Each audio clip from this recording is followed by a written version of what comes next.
People aren't leaving the US because of Mexico or any other hot destination. They're leaving because something isn't working anymore, and they can feel it. I've ran a poll, and over 75% of you are thinking about leaving the US. A lot of Americans, especially those over 40, are starting to think that the US is asking too much, financially, emotionally, even physically, and they're done. I'm going to walk you through 5 real reasons why people are leaving, and how to tell if you're ready, even if you're terrified. A lot of people on YouTube like to talk about the Pacificos on the beach, the sunset on the Malecon, the cost of living. And listen, all of that is real. I've talked about those things too. But that's not the full story. And honestly, this is something both Sam and I had to figure out the hard way. Yeah, because what you see online is one thing, but actually living here is something completely different. But that's not really why people are leaving the US. Mexico, or any country that people are going to, isn't really the point. The answer is to a much bigger question. And that question is, why does the richest country in the world make it so hard to simply live? Yeah, and once you start feeling that, it's hard to ignore it. We moved to Mazatlan 5 years ago. We didn't have a relocation company. We didn't have some perfect plan. We didn't have any friends. We just had the same questions that are keeping you up at night right now. So I'm gonna walk you through 5 real reasons that people are making this move. And if any of this hits home, stick with me, because the last one is something that people almost never talk about, and it's the one that finally pushed us to do this. Reason 1. Healthcare is the quiet crisis. Healthcare. And I'm going to be direct here. Healthcare is the quiet crisis that is actually making people leave the country. I don't mean expensive in the way we casually talk about it like it's getting pricey. I mean a system where one bad day, one bad diagnosis, one trip to the hospital can end in financial disaster. And that concern is always on my mind. Even when you're healthy, you're aware of it. Exactly. When we were in the United States, it felt like we were one bad day from something going completely sideways. Not just health-wise, financially too. And it changes how you start to think. You start doing mental math and everything feels off. Do I really need to get this checked out? Is this worth the deductible? And sometimes you just have to wait. And that constant low-level stress is a hard way to live. And I remember realizing we weren't really covered. We were paying $1,500 a month for catastrophic coverage with a $20,000 deductible. So we were paying $18 grand a year just so we could feel like we were covered. But if something really happened, it could wipe us out. That's not a safety net. That's a hostage situation.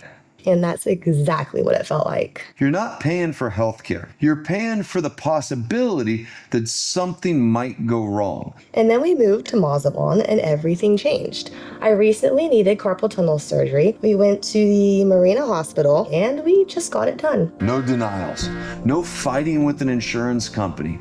X-ray here are about 500 pesos. An MRI around 4,000 pesos. In the entire surgery, the facility, the surgeon, the follow-up was 30,000 pesos, and that's about $1,700 US. That's basically what we used to pay for our premium and our deductible every month back home. And north of the border, that same surgery could easily cost $10,000 or $15,000. With a deductible like ours, you're paying for most of that out of pocket. Here, you just go to the doctor. You don't have to think about it twice. But beyond the money and the math, there's something that really changed for us. Going to the doctor could feel like being processed on an assembly line. You're lucky if you get 10 minutes, and you can almost feel their hand on the door handle the whole time. Like, you know they're thinking about the next patient. Here in Mazatlan, it's the complete opposite. You walk into the office, you sit down, there's no rush. We've had appointments where we felt like we could sit and talk to the doctor all day. And the follow-up is what really surprised us. Our doctors here actually gave us their own personal phone numbers. We've had doctors text us just to check in, just to see how things are going, see how recovery is going. It's not just affordable healthcare, it actually feels like care. That's a great point. And that's the shift. You stop feeling like a number on a spreadsheet, and you start feeling like someone they actually know, someone they actually care about. Look, and the system here isn't perfect. I'm not trying to pretend like it's some type of Mexican utopia. It isn't. But in 5 years, we've never had that fear of a medical expense being the thing that breaks us. And I know what you're thinking, because I thought it too. What's the medical care like? Can I even talk to my doctor? Honestly, the care here is world class. Every doctor we've worked with speaks perfect English, and we've never had to deal with those crazy 3-month wait times. You need an appointment, you usually get that in a week. And that stress is just gone. I walk into a pharmacy, buy my insulin over the counter, no pre-approvals, no prescriptions, and no waiting for a pharmacist to call my doctor. And the cost? If you're stuck in a deductible gap like we were, a month of supplies in the US is thousands of dollars. Here, it's a fraction of that. When you realize you can manage your health without the fear of going bankrupt, it changes your entire outlook on everything. It's the difference between being a hostage to the system and just living your life. That alone is enough to make people start looking for another way. I know it was for us, which is going to bring us to reason number 2. Reason 2, the retirement math isn't mathing. And this one's a big one. The math just isn't mathing anymore. Just not even close. Here's a fun exercise. Go pull up any retirement calculator online, plug in what the average American has saved, or better yet, plug in your own numbers. Now compare that result to the actual cost of living in any mid-sized American city. And that gap you see, that's why people aren't sleeping. We came from Phoenix, and Phoenix used to be the place where people moved because it was an affordable life, but that's just not the case anymore. The cost of existing there has exploded, and I'll be honest with you, when we made the move, it's not like we were sitting on a pile of savings. We weren't broke, but we weren't anywhere near where you'd need to feel truly secure long-term in the States. But when you actually run the numbers on what it would take to live comfortably in the US for the next 20 or 30 years versus what it would take here in Mazatlan, the difference was staggering. And we're talking about completely different trajectory. Housing here is a fraction of what it was for us in the States. Groceries, utilities, going out to dinner, it's all significantly less. And I want to be clear, this isn't about living some bare bones rice and beans lifestyle. A lot of people already did that in the US. We did that in the US for a number of years just to try and stay afloat. And here we actually have a better quality of life on less money. We eat fresh food, we go out with friends all the time. We actually have a life. And I really want you to sit with that for a minute. We have a better quality of life here on way less money. And not just that, we realized we could do the things that actually matter to us. If we wanted to go and walk a Camino every summer, which we have, it wouldn't even blow up our finances. This isn't just about Mexico either. You can find this in a lot of places, but the reality is, for most people, the math just doesn't work in America anymore. And instead of saying that out loud, we keep telling ourselves to save more, invest more, work harder, don't buy that Starbucks. Like the problem is some personal failure. But it's not. The system just isn't built for regular people to retire with dignity anymore. And when we finally sat down and ran the numbers for Mazatlan, for the first time, the math actually mathed. And that's when we realized moving here wasn't about giving up. It was about finally winning the game. Reason 3, the burnout is the design. And this one's personal. The burnout isn't a phase. It's actually a part of the system. We are 46 and 48, and in the States, these are supposed to be the peak earning years, which is really just code for the years where you're expected to work the hardest to see your family the least. I watched my dad work hard for years. He did everything right. He put in the hours for decades, showed up every day, got up at 4 a.m. Then he hit his 60s and had a stroke. And just like that, the years where he was supposed to finally enjoy looked completely different. And you hear stories like that all the time. People working for decades and never really getting to enjoy what they were working for, or passing away before they even received their first Social Security check. And I started to look at my own life. Always more, chasing more work, more growth, more everything. And at some point, I had to just stop and ask, when do we actually start living? I think that's the question a lot of people are quietly asking right now. Because back in Phoenix, we were just maintaining the house, maintaining the cars, maintaining the bills, and maintaining the idea that we were building towards something someday.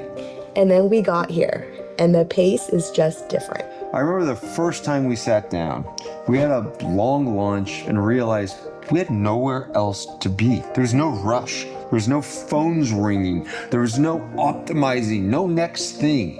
And it hit me.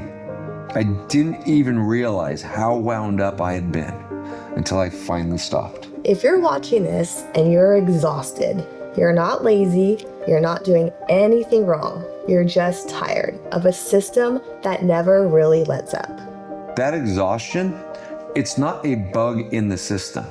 It is the system.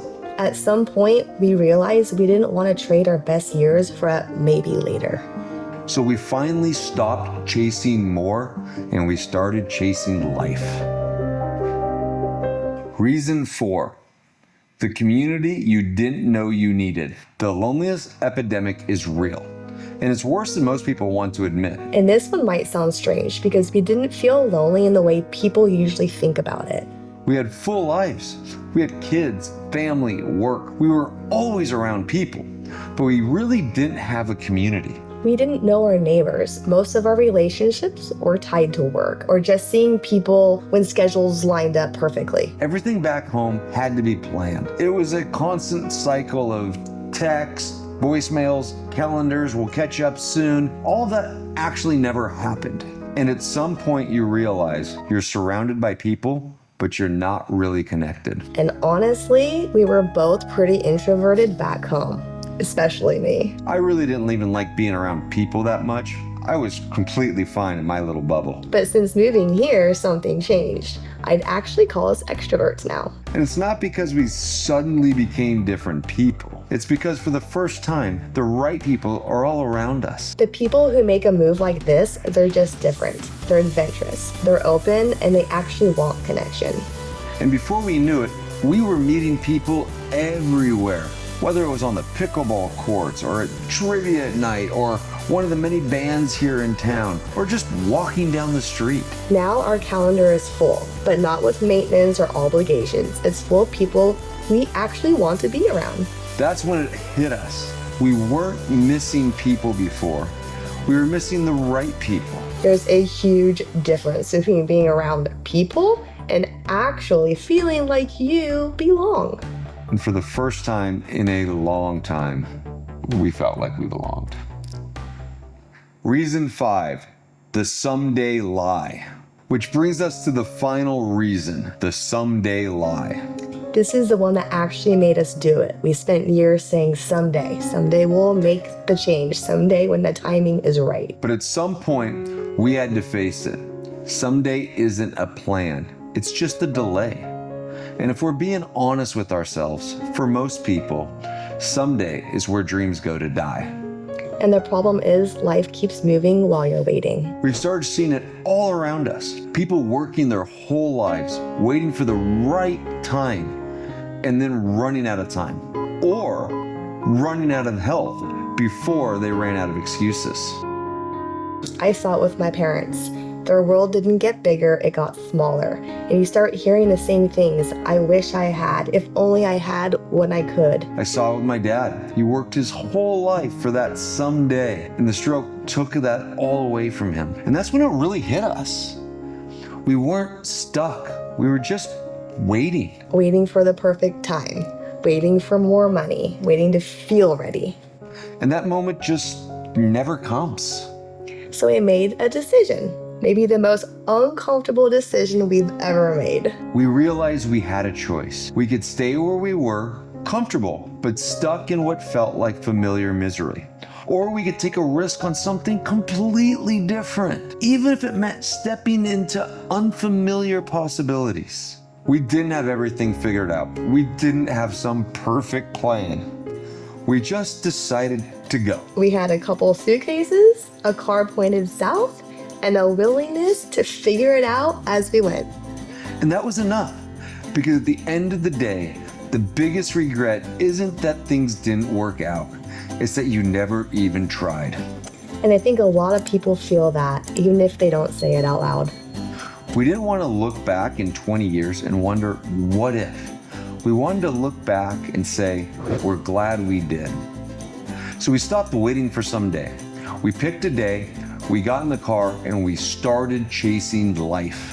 And here's the truth. The point was never Mexico.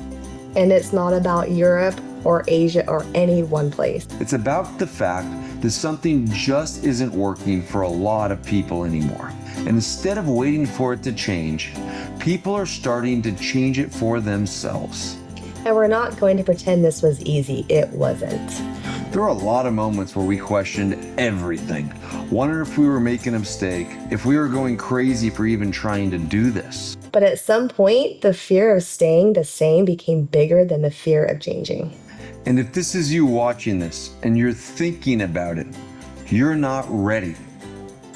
But neither were we. You just decide that staying scared in the same place is worse than being scared somewhere new.